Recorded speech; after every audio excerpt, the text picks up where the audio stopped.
الحمد لله رب العالمين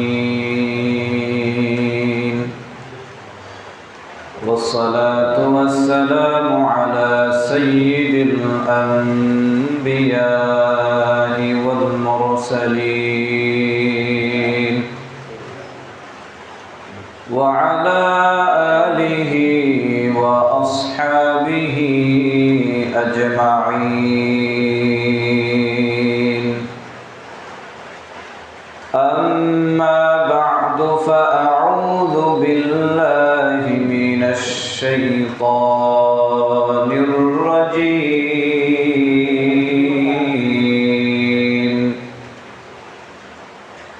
بسم الله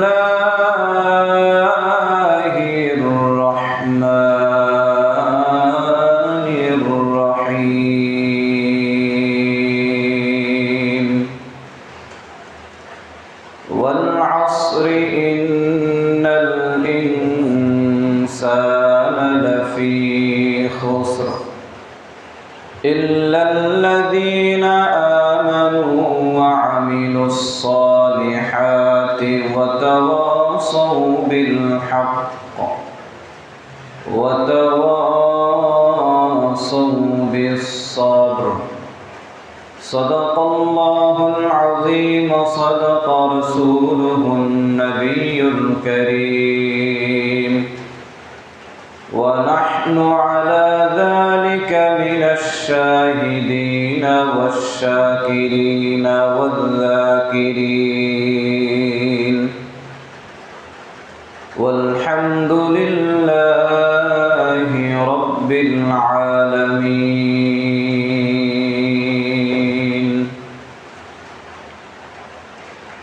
उल्फत में बराबर के वफा हो के जफा हो, उल्फत में बराबर के वफा हो के जफा हो, हर चीज में लज्जत है अगर दिल में मजा हो, हर चीज में लज्जत है अगर दिल में मजा हो। इल्लल्लाह ला इलाहा इल्लल्लाह ला इलाहा इल्लल्लाह ला इलाहा इल्लल्लाह ला इलाहा इल्लल्लाह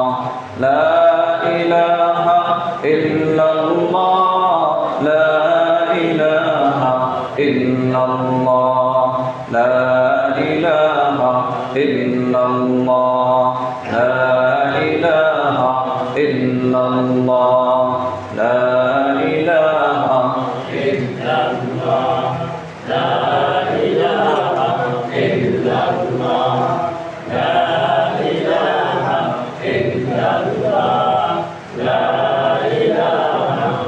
इल्लल्लाह ला इलाहा इल्लल्लाह ला इलाहा इल्लल्लाह ला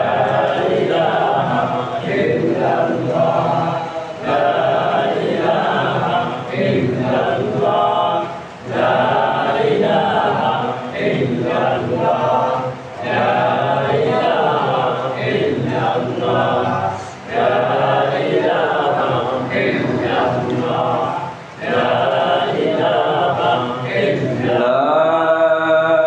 इलाहा इल्लल्लाह मुहम्मदुर रसूलुल्लाह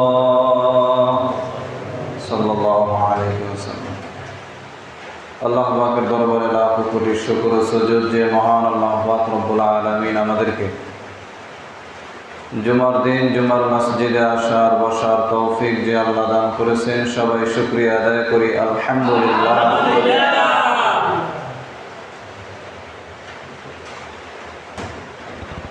আল্লাহ পাক রব্বুল আলামিন সময়ের কসম দিয়ে বলছেন যে মানুষ নিশ্চয়ই ক্ষতিগ্রস্ত যদি সে 4টা কাজ না করে।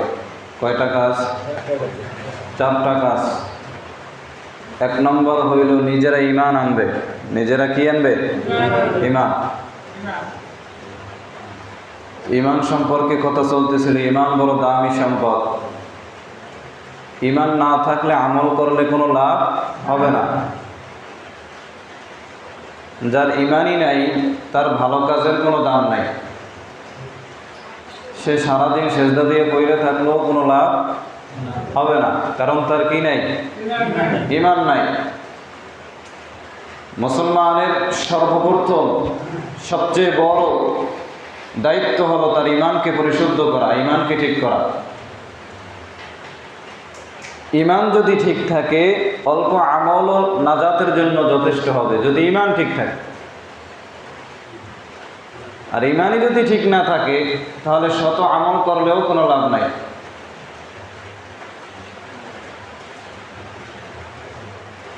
ঈমানের বিষয়ে কথা বলার আগে কয়েকটা পয়েন্টের কথা বলছিলাম। যে 1 নম্বর হইল আমরা না দেখে কিছুই বিশ্বাস করি না। না দেখে কিছুই কি বিশ্বাস করি না। কিন্তু ঈমানের ক্ষেত্রে এই মনোভাব চলবে না। ঈমানের ক্ষেত্রে এই মনোভাব কি চলবে না। না দেখেই তোমাকে বিশ্বাস করতে হবে। আল্লাহরে কোনোদিন দেখছেননি? দেখছেন কেউ? নবীজি বলছেন রাআইতু রাব্বি তাবারাকা ওয়া তাআলা। নবীজি বলছেন যে আমি আমার রবকে দেখেছি। সুবহানাল্লাহ।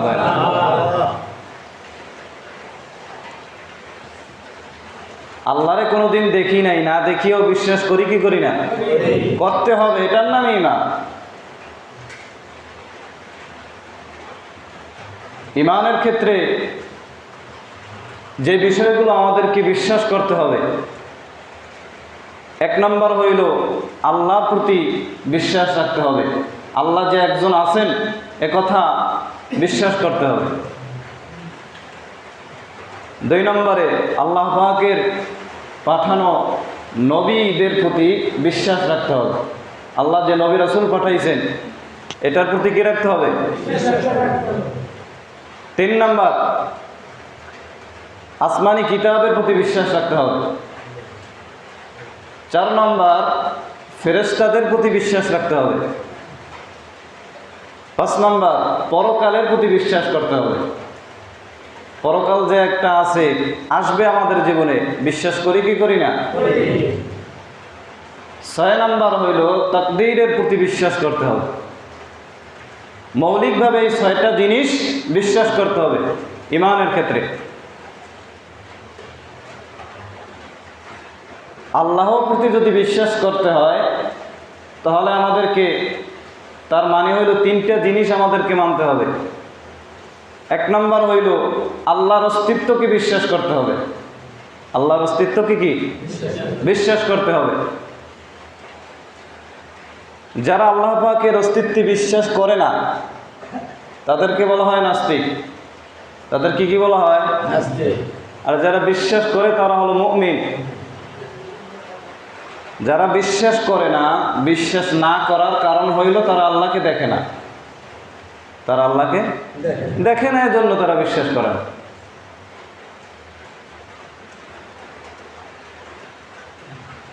তাদের কথা হইল যে যেটা দেখি না সেটা বিশ্বাসও করব না। আল্লাহকে দেখি না এজন্য আল্লাহকে বিশ্বাস করি না। আমাদের ভিতরে যে রূহ আছে, রূহ, এটা কি জীবনে কেউ দেখছেননি? তো বিশ্বাস করি কি করি না? আছে। অনেক জিনিস এমন আছে যেটা আমরা দেখি না তারপর বিশ্বাস করি।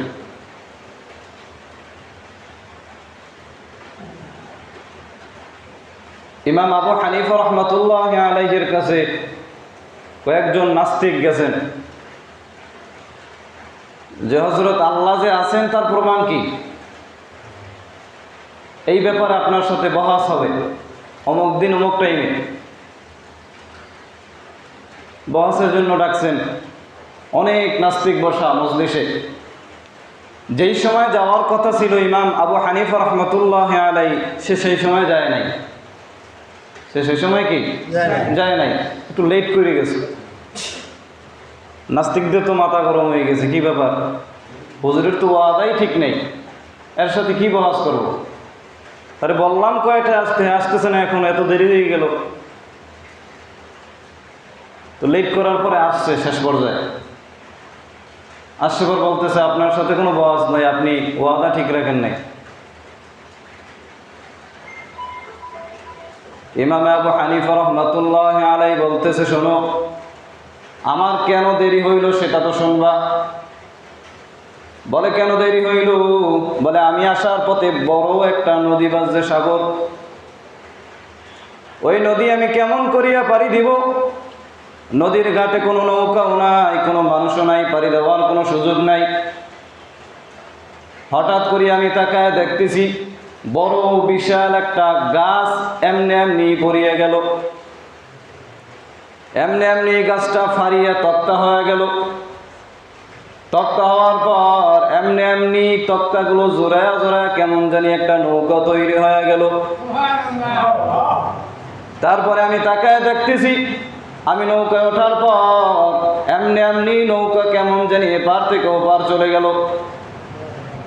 নাস্তিকরা কইতেছে, এমন গাঁজা করি কথাও কি আমাদের এখন বিশ্বাস করা লাগবে নি? এটা কেমন কথা? একটা গাছ কেমনে এমনি এমনি বইরা যায়, এমনি এমনি ফাইরা নৌকা হয়ে যায়, আবার নৌকা মাঝি ছাড়া এমনিই চলে কিভাবে?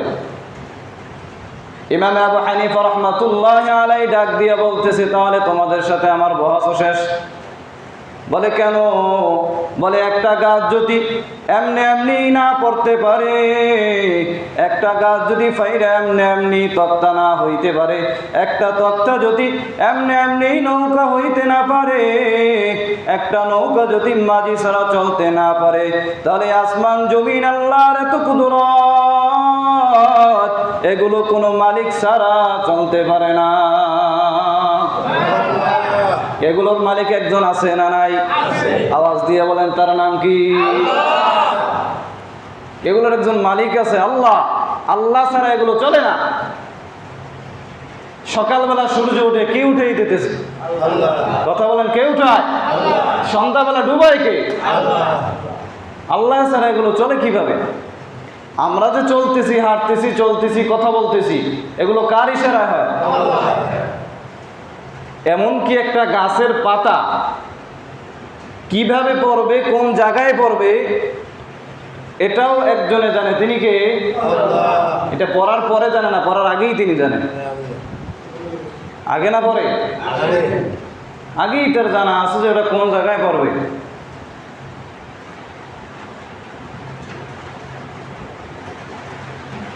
এক নম্বর হইল আল্লাহর অস্তিত্বে বিশ্বাস করা, যে আল্লাহ একজন আছে, এর কথা বিশ্বাস করতে হবে। কি আল্লাহ আছে না নাই?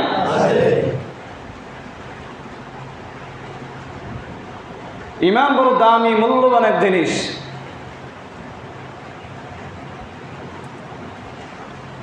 ঈমান না থাকলে আমলের কোনো মূল্য নাই। এজন্য ঈমানকে আগে পরিশুদ্ধ করতে হবে, ঈমানকে তাজা করতে হবে। আমরা তো ঈমান আনছি, ঈমান আনছি ঠিক, ঈমান আছে না নাই জানি না। কথা বুঝেননি? ঈমান আছে না নাই এটা কি জানি না। আমাদের যে হালাত, ঈমান আছে না নাই আল্লাহ পাকই ভালো জানে।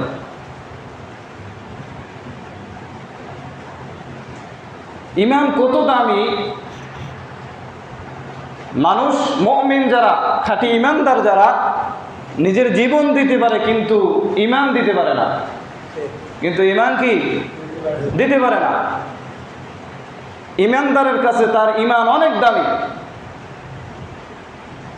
তার কারণ হইল, সামান্যতম ঈমানদার যিনি আল্লাহকে স্বীকার করছে, একবার হইলেও কালেমা পড়ছে, ঈমান আনছে, তার জন্য কমপক্ষে এই 10 দুনিয়ার সমান একটা জান্নাত আল্লাহ তাকে দান করবে।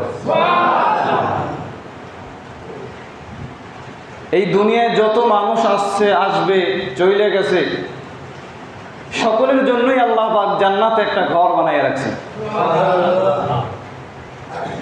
শুধু মুমিনদের জন্যই ঘর তা না, হিন্দুদের জন্য জান্নাতে ঘর, কাফেরের জন্য জান্নাতে ঘর, এমনকি ফিরআউনের জন্য জান্নাতে একটা ঘর, কারুনের জন্য জান্নাতে ঘর, হামানের জন্য জান্নাতে একটা ঘর আছে, আল্লাহ বানায় রাখছেন। কিন্তু আপনাদের একটু বুদ্ধি থাকলে বলবেন ফিরআউন কি জান্নাতে যাইবনি? না, কি যাইবে? না, সন্দেহ আছে, কেমন জানি কয় না, যাইতেও তো পারে। কি যাইবেনি? যাবেই না। ফিরআউন জান্নাতে যাবে না, হামান জান্নাতে যাবে না, কারুন জান্নাতে যাবে না, কোনো বেঈমান কোনোদিন জান্নাতে যাবে না। জান্নাতে যাবে একমাত্র মুমিন। তাহলে আল্লাহ তাআলা যেই বেঈমানদের জন্য জান্নাত তৈরি করলেন, এগুলো আল্লাহ কি করবেন? আল্লাহ পাক রব্বুল আলামিন বলেন, যেই মুমিনেরা দৈনন্দিন তার মূল ডিউটিগুলো পালন করবে, যেমন বান্দা 5 ওয়াক্ত নামাজ আদায় করা হলো বান্দার মূল ডিউটি, রমজান মাসে রোজা রাখা হলো মূল ডিউটি, হজ ফরজ হইলে হজ আদায় করা হলো মূল ডিউটি, বান্দা যাকাত ফরজ হয়ে গেলে যাকাত দেওয়া হলো বান্দার মূল ডিউটি।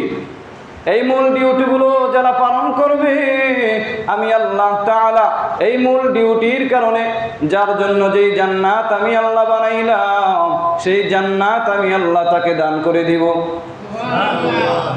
এই মূল ডিউটি পালন করার পরে যারা ওভার ডিউটি পালন করবে, বলে ওভার ডিউটি কেমন? বলে 5 ওয়াক্ত নামাজ পড়া যেরকম মূল ডিউটি, বান্দা মাঝে মধ্যে যদি নফল নামাজ আদায় করে, এটা হলো ওভার ডিউটি। বান্দা গভীর রাতে উঠিয়া তাহাজ্জুদ নামাজ আদায় করলো, এটা হলো ওভার ডিউটি। আরে বান্দা জীবনে একবার হজ করা হলো মূল ডিউটি, মাঝে মধ্যে উমরা করা এটা হলো ওভার ডিউটি। বান্দা যাকাত দেওয়া হলো মূল ডিউটি, মাঝে মধ্যে মাদ্রাসা মসজিদে দান সদকা হলো ওভার ডিউটি। আরে বান্দা এই ওভার ডিউটিগুলো যারা পালন করবা, আমি আল্লাহ তাআলা ওই কাফের বেঈমানদের জন্য যেই জান্নাত বানাইলাম, সেই জান্নাত আমার সেই বান্দাকে আমি আল্লাহ হাদিয়া দিয়ে দিব। সবার জন্যই জান্নাতে ঘর, সবার জন্যই কি? তো সামান্য ঈমান যার আছে, একদম ছোট যেই ব্যক্তি জান্নাত পাইবেন। এই কারেন্টে চলে না, সোলারে কারেন্টে সারে আওয়াজটা ভালো হইবে না, কারেন্টে সারে। সামান্য ঈমান যার আছে, সেও এই 10 দুনিয়ার সমান জান্নাত পাইবে। কয় দুনিয়ার সমান? 10 দুনিয়ার সমান জান্নাত। সামান্য যার ঈমান আছে। আমাদের তো ঈমানের জন্য কোনো কষ্টও করতে হয় না, কোনো নির্যাতনের শিকারও হইতে হয় না। কিন্তু সাহাবায়ে কেরাম রাদিয়াল্লাহু তাআলা আনহু ঈমান আনার কারণে, ঈমান ঠিক রাখার কারণে অনেক নির্যাতন স্বীকার করছে, তারপরে ঈমান ছাড়ে নাই। তারপরও কি ঈমান? হযরতে বেলাল রাদিয়াল্লাহু তাআলা আনহু আফ্রিকার জঙ্গল থেকে আসছেন। হযরতে বেলাল চেহারাটা দেখতে বড় কালো, এমন কালোর কালো দুনিয়ায় কালো মানুষ আছে না নাই? যতই কালো থাও, হাতের তালাটা তো সাদা থাকে নাকি? বেলাল এমন কালা ছিল, তার হাতের তালুটাও ছিল কালো। নবীজির সাথে আসিয়া নবীজির হাতে কালেমা পড়ার পর যখন ঈমানের ছায়াতলে চলে আসলো, হযরতে বেলাল রাদিয়াল্লাহু তাআলা আনহু ছিল বড় গরীব। তিনি বেঈমান উমাইয়ার বাড়িতে কাজ করতেন। কার বাড়িতে? উমাইয়ার বাড়িতে কাজ করতেন। সাউন্ড কষ্ট হয় কথা কইতে, কারণ তো সাল্লাল্লাহু আলাইহি ওয়াসাল্লাম উমাইয়ার বাড়িতে কাজ করত। একদিন উমাইয়া তাকায় দেখতেছে বেলাল রাদিয়াল্লাহু তাআলা আনহু জিহ্বা নাড়ায়া নাড়ায়া আহাদ আহাদ বলি আল্লাহর জিকির করে। কার জিকির করে? আল্লাহর। আহাদ আহাদ বলি আল্লাহর জিকির করে।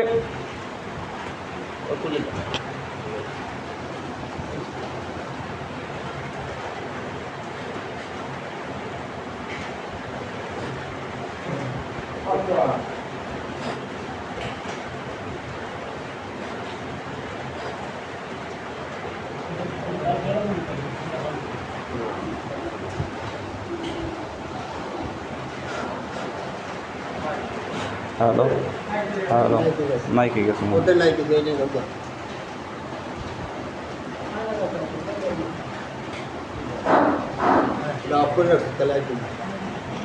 হযরত বেলাল রাদিয়াল্লাহু তাআলা আনহু উমাইয়ার বাড়িতে কাজ করত।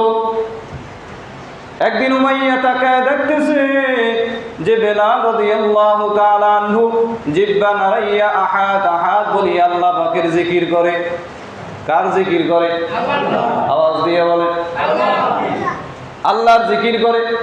উমাইয়া ডাক দিয়া বলতেছে রে বেলাল, তুমি জিহ্বা নাড়ায় নাড়ায় কি কও? বেলাল রাদিয়াল্লাহু তাআলা আনহু বলতেছে আমি আল্লাহর জিকির করি।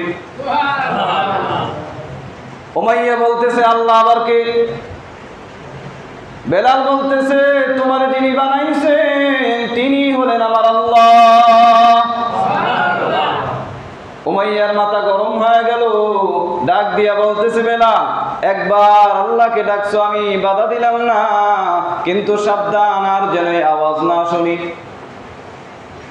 কিন্তু বেলাল রাদিয়াল্লাহু তাআলা আনহু এতক্ষণ বলছেন আস্তে আস্তে, এবার উমাইয়া বাধা দেওয়ার কারণে তার আওয়াজ আরো বাড়িয়ে গেল। কারণ ইমানদারের ইমানে যত বাধা দেবে ইমানের স্পিরিট আরো বেড়ে যায়। বেলাল আগে বলতো আস্তে, এখন বলে জোরে। উমাইয়ার মাথা গরম হয়ে গেল, বেলালকে বাধা দেওয়ার পর শোনে না। এবার উমাইয়া বেলালের জন্য একটা শাস্তির ব্যবস্থা করলো। উমাইয়া বেলালকে রাত্রিবেলা বাঁধিয়া বাঁধিয়া তারপরে নির্যাতন করত। দিনের বেলা হযরতে বেলালকে উত্তপ্ত বালুর ভিতরে মাটির ভিতরে শোয়াইয়া বেলালের বুকের উপরে পাথর চাপা দিয়ে রাখত। বেলাল রাদিয়াল্লাহু তাআলা আনহুকে কষ্ট দিত।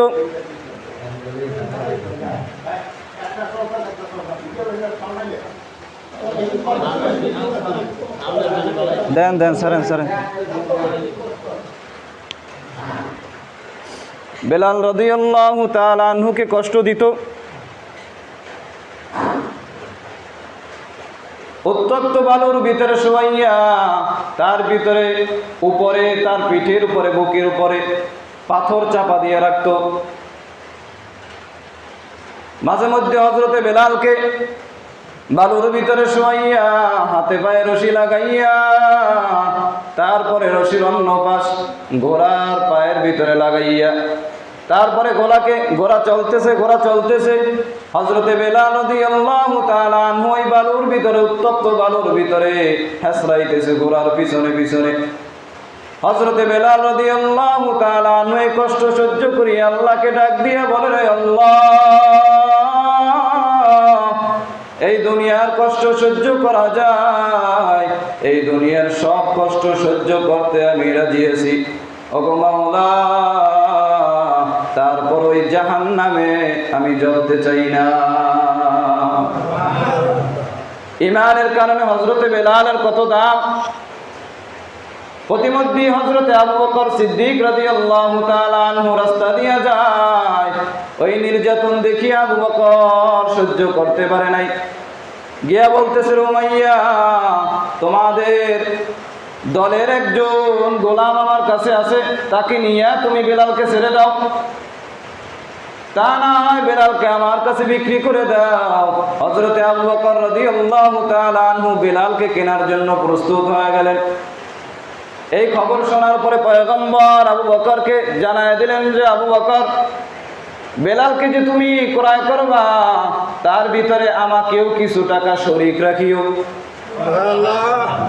কারণ ওই কিয়ামতের ময়দানে আল্লাহ যদি ডাক দিয়া বলে বেলালের খরিদ্দারকে, তখন আমি পয়গম্বর বলবো আমিও হলাম বেলালের একজন খরিদ্দার।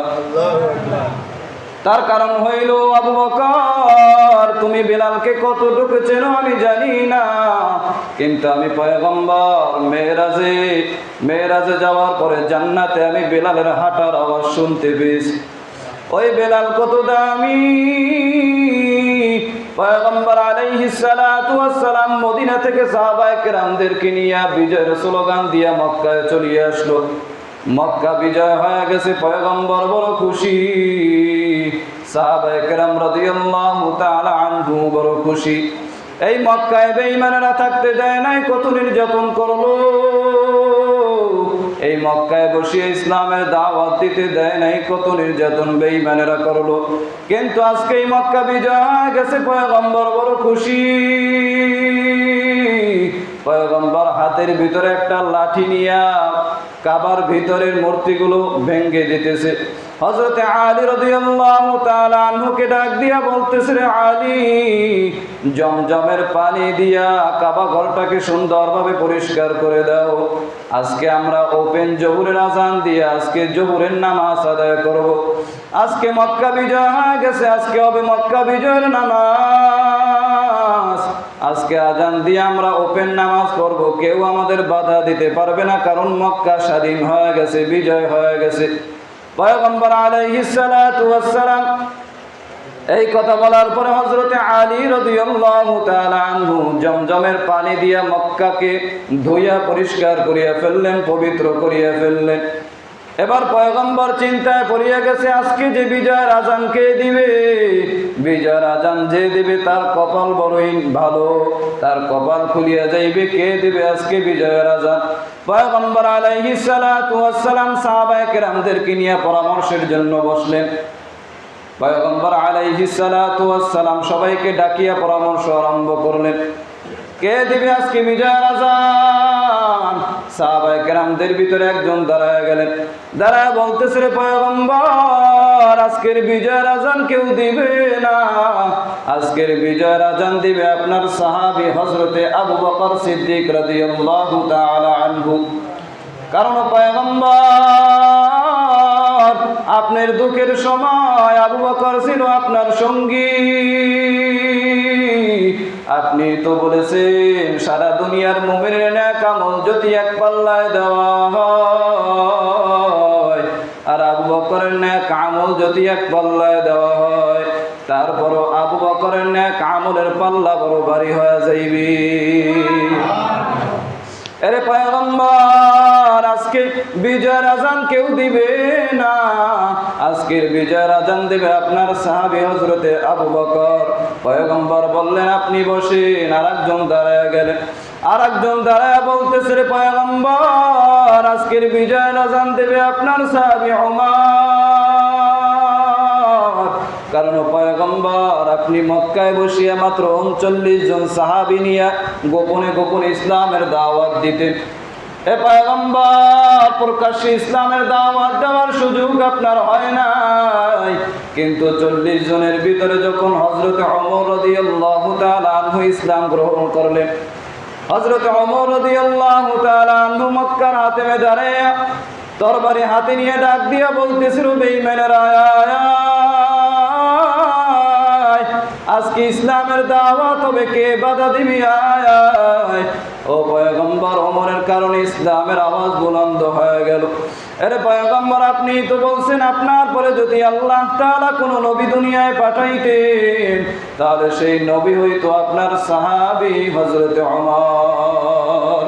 আরে পয়গম্বর, আজকের বিজয়ের আজান কেউ দিবে না, আজকের বিজয়ের আজান দিবে আপনার সাহাবী হযরত ওমর। পয়গম্বর বললেন, আপনিও বসেন। আরেকজন দাঁড়ায় গেলেন, আরেকজন দাঁড়ায় বলতেছে, পয়গম্বর, আজকের বিজয়ের আজান কেউ দিবে না। আজকের বিজয়ের আজান দিবে আপনার সাহাবী হযরত উসমান রাদিয়াল্লাহু তাআলা আনহু। কারণ পয়গম্বর, আপনি তো বলেছেন যে সব নবীদের জান্নাতে একজন সঙ্গী হবে, আর আপনার জান্নাতের সঙ্গী হবে হযরত উসমান। আরে পয়গম্বর, আজকে বিজয়ের আজান দিবে আপনার সাহাবী উসমান। পয়গম্বর বলে, আপনিও বসেন। আরেকজন দাঁড়ায় গেল, আরেকজন দাঁড়ায় বলতেছে, রে পয়গম্বর, আজকের বিজয়ের আজান দিবে হযরতে আলী রাদিয়াল্লাহু তাআলা আনহু।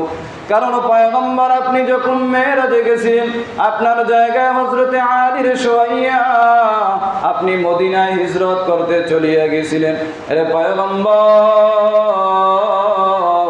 আবার মদিনা থেকে আপনি যখন কোনো যুদ্ধে লোক পাঠাইতেন, আলীকে সেনাপতি বানায় পাঠাইতেন। আরে পয়গম্বর, আজকের বিজয়ের আজান কেউ দিবে না। আজকের বিজয়ের আজান দিবে হযরতে আলী রাদিয়াল্লাহু তাআলা আনহু। এবার পরামর্শ শেষ হয়ে গেল, সিদ্ধান্ত দিবেন কে? আর আওয়াজ দিয়ে বলেন কে? এবার পয়গম্বর আল্লাহর সিদ্ধান্তের অপেক্ষায়। আজকের বিজয়ের জোহরের আজান কে দিবে? সিদ্ধান্ত আসে না, পয়গম্বর বড় চিন্তা। ইতিমধ্যে হযরতে জিবরাইল আলাইহিস সালাতু ওয়াস সালাম আসিয়া পয়গম্বরের কাছে হাজির হয়ে গেলেন। পয়গম্বরের কাছে আসিয়া পয়গম্বরকে সালাম দিয়া বলতেছে, পয়গম্বর আপনি টেনশনে আছেন যে আজকে বিজয়ের আজান কে দিবে? কেউ বলেছে হযরতে আবু বকর দিবে, কেউ বলেছে হযরতে ওমর দিবে, কেউ বলেছে হযরতে আলী দিবে, কেউ বলেছে হযরতে ওসমান দিবে। আরে পয়গম্বর, আল্লাহর সিদ্ধান্ত, আল্লাহ তাআলা আমাকে একটা সিদ্ধান্ত দিয়া পাঠাইছেন। আরে পয়গম্বর, আজকের বিজয়ের আজান হযরতে আবু বকরের কণ্ঠে হবে না। ও পয়গম্বর, আজকের বিজয়ের আজান হযরতে ওমরের কণ্ঠেও হবে না। ও পয়গম্বর, আজকের বিজয়ের আজান হযরতে ওসমানের কণ্ঠেও না। ও পয়গম্বর, আজকের বিজয়ের আজান হযরতে আলীর কণ্ঠেও হবে না। ও পয়গম্বর, আল্লাহ তাআলার সিদ্ধান্ত, আজকের বিজয়ের আজান দেবে ওই আফ্রিকার জঙ্গলের বেলাল। আল্লাহ তাআলা বলিয়ে দিয়েছেন আজকের বিজয়ের আজান দিবে হযরতে বেলাল রাদিয়াল্লাহু তাআলা আনহু। পয়গম্বর কান্না করে আর ডাক দিয়ে বলে, রে বেলাল কই? ও বেলাল আয়, আল্লাহর কাছে মনে হয় বড় দামি হয়ে গেছে, বড় কবুল হয়ে গেছে। আরে বেলাল, আল্লাহ তাআলার সিদ্ধান্ত, আজকের বিজয়ের আজান তোমার কণ্ঠেই দেওয়া হবে। এর মুসলমান ইমানদার, ঈমান আনার কারণে আল্লাহ তাআলা এমন দামি বানায় দিলেন। ঈমান আনার পরে এত কষ্ট করার পরও ঈমান ছাড়িয়ে দেয় নাই। এর মুসলমান ইমানদার যারা আমার মাওলার বড় পাগল, জীবনে যতই বিপদ হোক, যতই ব্যস্ত থাকুক, এর মুসলমান ইমানদার আল্লাহর জন্য মায়া নাই, নামাজের জন্য মহব্বত নাই, ইবাদতের প্রতি কোনো আগ্রহ নাই। কিন্তু কত বান্দা আছে জিজ্ঞেস করলেই বলে, হুজুর দুনিয়া নিয়ে বড় ব্যস্ত আছি, নামাজ কোন সময় পড়ব? এরে মুসলমান ইমানদার একটু আওয়াজ দিয়ে বলবেন, কত বান্দা আছে কৃষি কাজ করে, কত বান্দা আছে ড্রাইভারি করে, কত বান্দা আছে মাছ ধরে, তারপর 5 ওয়াক্ত নামাজ আদায় করে, এমন মুসলমান আছে না নাই? ও বান্দা, তুমি কেন পারবা না?